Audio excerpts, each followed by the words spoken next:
வணக்கம். நல்ல சுகமா இருக்கீங்க. சுகமா இருக்கிறீங்களா? சொல்லுங்க. சரி சரி சரி. நான் தமிழ் சத்தம் வலைவலியில இருந்து வரேன். ஒரு சின்ன கேள்வி கேட்க போறேன். கேளுங்க. தெரிஞ்சா சொல்லுங்க, இல்லாட்டி நான் உங்களுக்கு சொல்லி தருவேன். உங்களோட அழகான பேரை சொல்லுங்களேன். தர்ஷான். தர்ஷான். தர்ஷான் சொல்லுங்க. இந்த டிஜிட்டல் அடிச்சிருக்காங்கனே, என்ன தமிழ்ல அதுக்கு டிஜிட்டல்? டிஜிட்டலுக்கு தமிழ் எனக்கு தெரியாது, நீங்க சொல்லிட்டாங்க. சத்தியமா தெரியாத உண்மையை ஏற்றுக்கொள்ளதானே. நிச்சயமா நிச்சயமா. நான் இந்த நிகழ்ச்சி செய்யறதுக்கான விளக்கம் என்னன்னு சொன்னா, இலங்கையில இருக்கக்கூடிய சகோதரர்கள் கேள்வி கேட்கும் போது ஓடுவாங்க.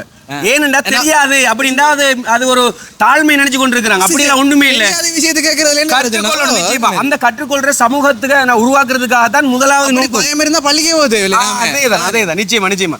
சரி, உங்களோட பேர் என்ன சொன்னீங்க? தர்ஷான். கறி கட்டுற பாஸ்கெட், காசு சேர்க்கிற உண்டியல், சோப் பிரஷ் வைக்கிற ஸ்டாண்டு, இப்படி இங்க இருக்கக்கூடிய எதை எடுத்தாலும் 100 ரூபா தான். ஏலக்காய் போடுற டப்பாவா இருந்தாலும், மிளகு போடுற டப்பாவா இருந்தாலும், கராம்பு போடுற டுப்பாவா இருந்தாலும், மிளகு போடுற டிப்பு டப்பாவா இருந்தாலும், கருவப்பட்ட போடுற பிளாஸ்டிக் டப்பாவா இருந்தாலும், இந்த செக்ஷன்ல எதை எடுத்தாலும் 50 ரூபா தான். 4 பேர் சாப்பிடுற சகன்ல இருந்து, பிஸ்கட் வைக்கிற தட்டுல இருந்து, சாம்பார் சட்னி வைக்கிற தட்டுல இருந்து, யானை குட்டிகள் குடிக்கிற தண்ணி கோப்பை வரைக்கும் இங்க இருக்கிற சட்டி முட்டி குறும்பட்டி எல்லாமே 350 ரூபா தான். பொரிக்கிறண்டாலும் 350 ரூபா, அதை வடிக்கிறண்டாலும் 350 ரூபா, முட்டை அவிக்கிறண்டாலும் 350 ரூபா, பொங்கல் பொங்குறண்டாலும் 350 ரூபா தான். இப்படி இங்க இருக்கக்கூடிய அனைத்து லொட்டு லொசுக்குகளும் 350 ரூபாய்க்கு மட்டும் நீங்க பெற்றுக்கொள்ளலாம். அது மட்டும் இல்லாம உங்களோட வீட்டுக்கு தேவையான பெரிய பெரிய பொருட்களை வாங்கினாலும் பெரிய பெரிய விலைக்கு கூட இங்க பொருட்கள் இருக்குது. இந்த கடை வேறாவூர்ல இருந்து வரும்போது வலது பக்கமாக, செங்கலடி சிக்னல் லைட் தாண்டி வரும்போது இடது பக்கமாகவும், ஆப்பிகோ இன்சூரன்ஸுக்கு முன்னால் அமைஞ்சிருக்குது இந்த கடை. இப்பவே இந்த கடைக்கு வந்து பாருங்க, ஆசையா இருக்கு. தர்ஷான், நாங்க எதுக்கு சொல்றது? எண்மின் எண்மின் மையம்.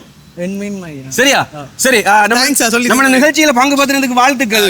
உங்களுக்கு ஒரு சின்ன பரிசு தரப்போறேன், ஒரு பிள்ளை தரப்போறேன். நம்ம நிகழ்ச்சியில பங்கு பெற்றதுக்காக வேண்டி பிள்ளை கிடைக்குதுல அந்த பிள்ளைய எடுப்போம். தமிழ் சத்தம் நல்லா பயங்கரமா சொல்லணும். தமிழ் சத்தம் நல்ல சத்தமா, தமிழ் சத்தம். நன்றி நன்றி நன்றி. வாழ்த்துக்கள் வாழ்த்துக்கள் வாழ்த்துக்கள் வாழ்த்துக்கள் வாழ்த்துக்கள்.